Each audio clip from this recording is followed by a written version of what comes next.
Albert Einstein once said, everybody's a genius, but if you judge a fish by its ability to climb a tree, it will live its whole life believing that it is stupid. Ladies and gentlemen of the jury, today on trial we have modern day schooling. Glad you could come. Not only does he make fish climb trees, but also makes them climb down and do a 10-mile run. Tell me, school, are you proud of the things you've done?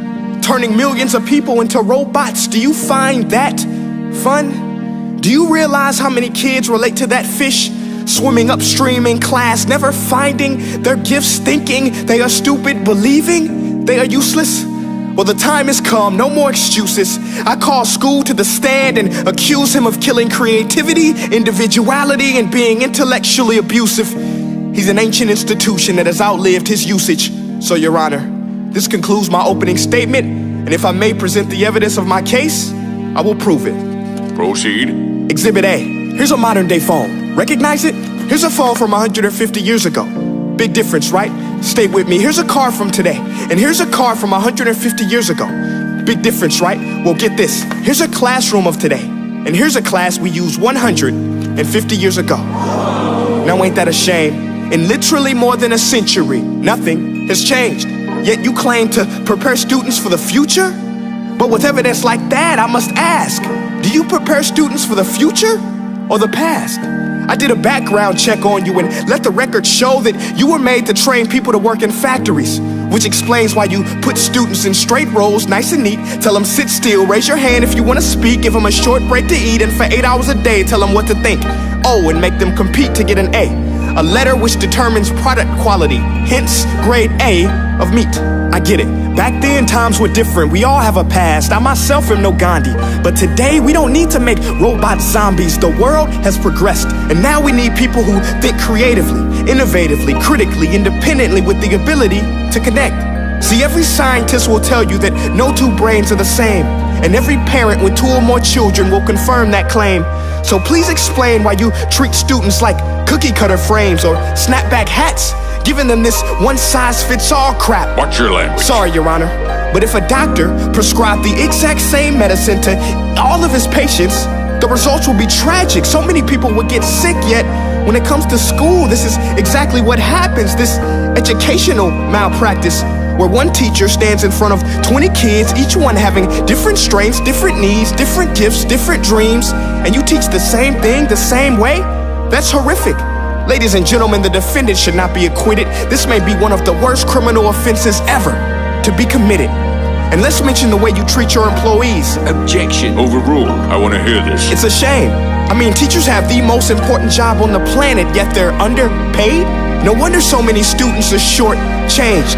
Let's be honest, teachers should earn just as much as doctors, because a doctor can do heart surgery and save the life of a kid, but a great teacher can reach the heart of that kid and allow him to truly live. See, teachers are heroes that often get blamed, but they're not the problem. They work in a system without many options or rights. Curriculums are created by policymakers, most of which have never taught a day in their life. Just obsessed with standardized tests. They think bubbling in a multiple choice question will determine success. That's outlandish. In fact, these tests are too crude to be used and should be abandoned, but don't take my word for it. Take Frederick J. Kelly, the man who invented standardized testing, who said, and I quote, "These tests are too crude to be used and should be abandoned." Ladies and gentlemen of the jury, if we continue down this road, the results will be lethal. I don't have much faith in school, but I do have faith in people.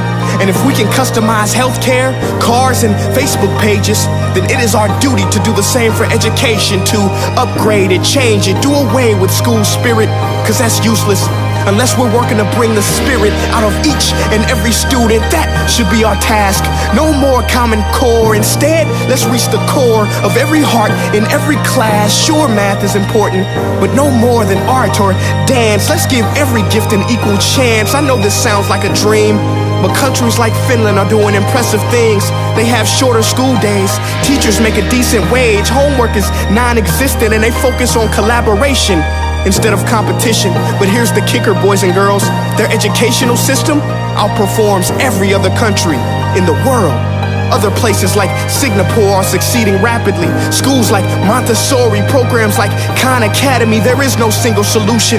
But let's get moving, because while students may be 20% of our population, they are 100% of our future.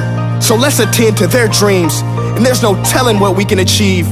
This is a world in which I believe, a world where fish are no longer forced to climb trees. I rest my case.